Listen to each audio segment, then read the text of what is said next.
इस ट्यूटोरियल में हम एडोब प्रीमियर प्रो के अंदर इफेक्ट और मास्क ट्रैकर का पता लगाने जा रहे हैं। प्रीमियर प्रो में ऑप्टिकल ट्रैकर हमें मास्क को जल्दी से ट्रैक करने की अनुमति देता है ताकि हम मूविंग सब्जेक्ट और ऑब्जेक्ट के लिए सेकेंडरी और आइसोलेट करेक्शन अप्लाई कर सकें। किसी सीन को रिलाइट करने या फेस को ब्राइट करने के लिए ट्रैकर की सहायता से मास्क का उपयोग करने के अलावा हम स्किन ब्लेमिश जैसी टेक्निकल प्रॉब्लम को फिक्स करने या किसी की पहचान को उजागर नहीं करने के लिए किसी को धुंधला करने के लिए भी ट्रैकर का उपयोग कर सकते हैं। नमस्कार दोस्तों, मैं Krishna Indora Adobe Premiere Pro के इस ट्यूटोरियल में एक बार फिर आप सभी दोस्तों का स्वागत करता हूं। आइए कुछ डिफरेंट एग्जांपल को देखें जहां हमें मास्क को ट्रैक करने के लिए ट्रैकर का उपयोग करने की आवश्यकता होगी। इस पहली क्लिप में मैं पहले ही आगे बढ़ चुका हूं और अपने एक्टर पर ध्यान देने के लिए एक बेसिक करेक्शन के साथ एक मास्क ऐड कर चुका हूं। Mask increase exposure and saturation के साथ फोकस जोड़ता है और जब मैं करेक्शन को ऑन और ऑफ करता हूं तो आप देख सकते हैं कि इसमें कितना बड़ा अंतर आता है। अब यहाँ इस मास्क के साथ एक समस्या है। जब मैं इस क्लिप पर प्ले हेड को इधर उधर घुमाता हूँ तो आप देखेंगे कि कैमरा और टैलेंट दोनों के कारण काफी हलचल है। यह एक ऐसी सिचुएशन है जहाँ हमें इस मास्क को ट्रैक करने की जरूरत पड़ेगी। आइए क्लिप के पहले फ्रेम पर वापस जाएं और हमारे मास्क के लिए ट्रैक बनाएं। हम इफेक्ट विंडो में मास्क को सिलेक्ट करेंगे और मास्क शेप के नीचे आप देखेंगे कि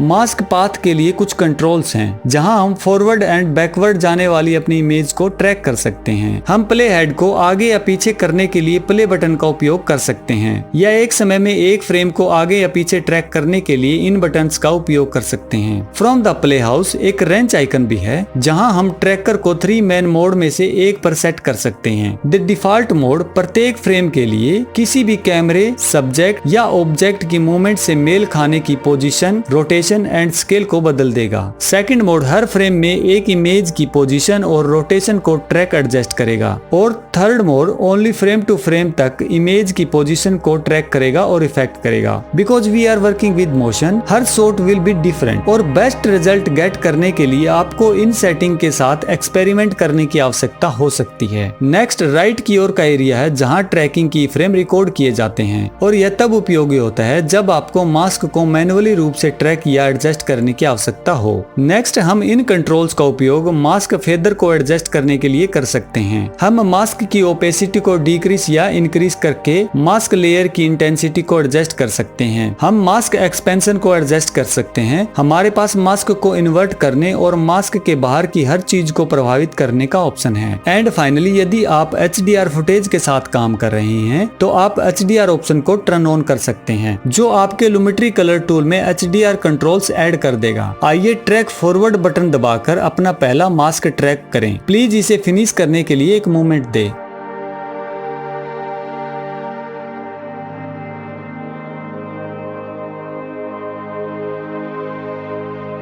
अब जब ट्रैकिंग पूरी हो गई है तो चलिए प्ले हेड को क्लिप के हेड से ड्रैग करके देखते हैं कि हमारे ट्रैक ने कितना अच्छा परफॉर्म किया है। भले ही कैमरा मूवमेंट कर रहा हो और हमारा टैलेंट अपने सिर की पोजीशन एंड रोटेशन को बदल रहा हो, लेकिन मास्क अपनी सही रोटेशन और स्केल के साथ उसके सिर पर अपनी पोजीशन बनाए रखता है। बहुत अच्छा। नाउ बी श्योर कि हमारा मास्क ध्यान देने योग्य नहीं है। हमें शेप के इनसाइड और आउटसाइड फेदर को इंक्रीज करना चाहिए। चलो इसे वापस प्ले करते हैं।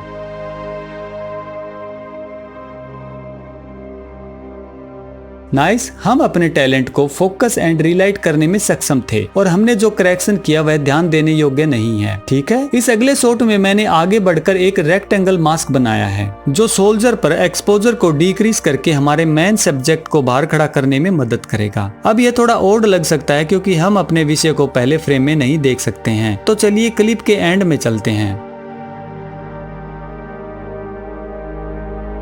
ओके, यह बेटर है। जैसा कि आप देख सकते हैं यह शेप इस एंड फ्रेम के लिए बनाई गई थी और क्योंकि हम रेक्टेंगल शेप के बाहर एक्सपोजर को कम करने जा रहे हैं, आइए मास्क को इन्वर्ट करें, देन कलर व्हील का उपयोग करते हुए हाइलाइट्स और मिड टोन को ब्रिंग डाउन करें।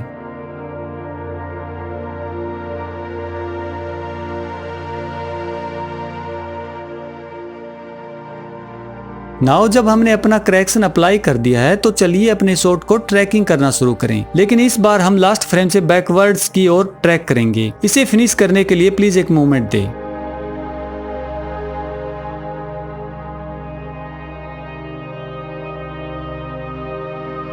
ट्रैकर ने कैमरे की पोजीशन, रोटेशन और स्केल से मेल खाते हुए बहुत अच्छा काम किया है। सही ट्रैकिंग मोड और स्टार्टिंग पॉइंट को चुनना लाइक हमने इस एग्जाम्पल में किया, एक्यूरेट ट्रैकिंग रिजल्ट को अचीव करने के लिए वास्तव में महत्वपूर्ण है। इस अगले एग्जाम्पल में आइए शॉट को फॉरवर्ड ट्रैक करना शुरू करें।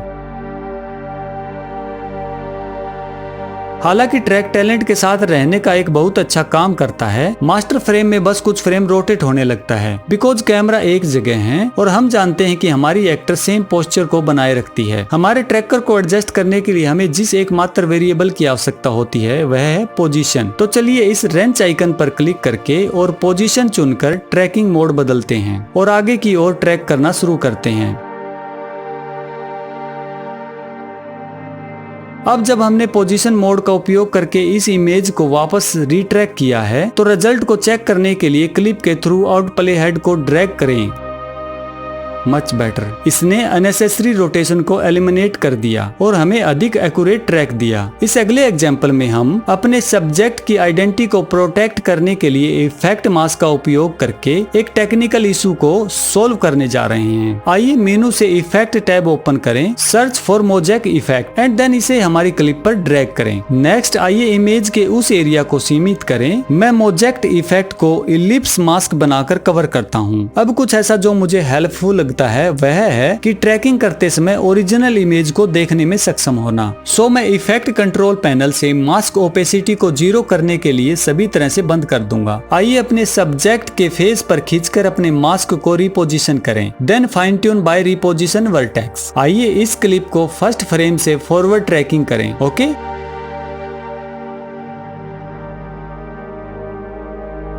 अब हमारे पास अपना ट्रैक है। आइए इफेक्ट को विजुअल बनाने के लिए मास्क की ओपेसिटी को इंक्रीज करें।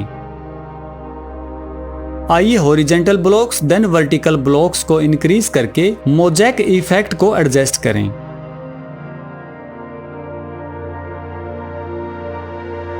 बहुत अच्छा। ठीक उसी तरह हम एक कॉमन इशू को कुछ ही समय में हल करने में सक्षम हैं। इन अवर फाइनल एग्जाम्पल आइए देखें कि हम मास्क को मैनुअल एडजस्टमेंट कैसे कर सकते हैं जहां इसकी आवश्यकता होती है। हालांकि सबसे पहले यह जान ले कि हम किसके साथ डील कर रहे हैं। क्या होता है यह देखने के लिए आइए इंटायर क्लिप के थ्रू से प्ले हेड को कर्व करें। ऐसा लगता है कि हमारा मेन कैरेक्टर रोटेशन में थोड़े बदलाव के साथ पोजीशन राइट टू लेफ्ट ले जाता है, लेकिन स्केल में कोई चेंज नहीं दिख रहा है। तो चलिए अपने ट्रैक मोड को पोजीशन एंड रोटेशन पर सेट करते हैं और इमेज को आगे फॉरवर्ड करना शुरू करते हैं।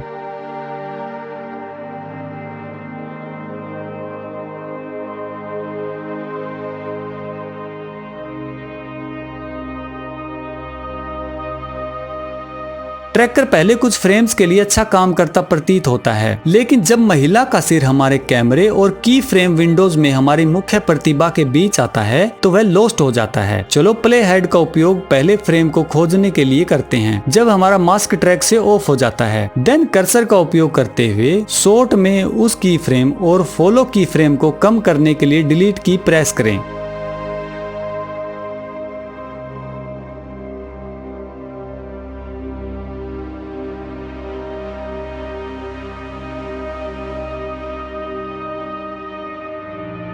इसके बाद हम प्ले हेड को तब तक मूव करेंगे जब तक हमारे टैलेंट का फेस लेफ्ट की ओर फिर से अपीयर न हो जाए। राइट अबाउट हियर हम मास्क को रिपोजिशन कर देंगे और जब हमने ऐसा किया तो की फ्रेम एडिट विंडो में एक की फ्रेम ऑटोमेटिकली रूप से जनरेट हो जाएगा। आइए अपने ट्रैक को पूरा करने के लिए आवश्यक एडजस्टमेंट करने के लिए प्ले हेड को अपने मुख्य फ्रेम पॉइंट के बीच ले जाना जारी रखेंगे। कृपया ऐसा करने के लिए मुझे 1 मिनट का समय दें।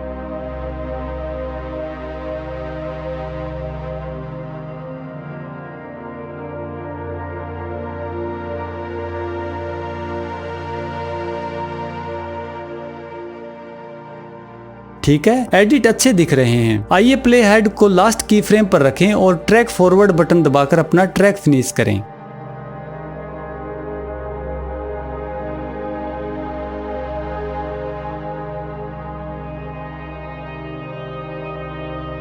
नाइस, अच्छे तरीके से ट्रैक हो गया। वेल आई होप कि आपने प्रीमियर प्रो में ऑप्टिकल ट्रैकर के बारे में सीखने को एंजॉय किया होगा और साथ ही सेकेंडरी और आइसोलेट करेक्शन से निपटने के दौरान हम कुछ अधिक कॉमन क्रिएटिव और टेक्निकल इशू को सॉल्व करने के लिए इसका उपयोग कैसे कर सकते हैं। तो ठीक है दोस्तों, मिलते हैं नेक्स्ट ट्यूटोरियल में नए चैप्टर के साथ। तब तक के लिए happy learning, happy Premiere Pro. Bye friends.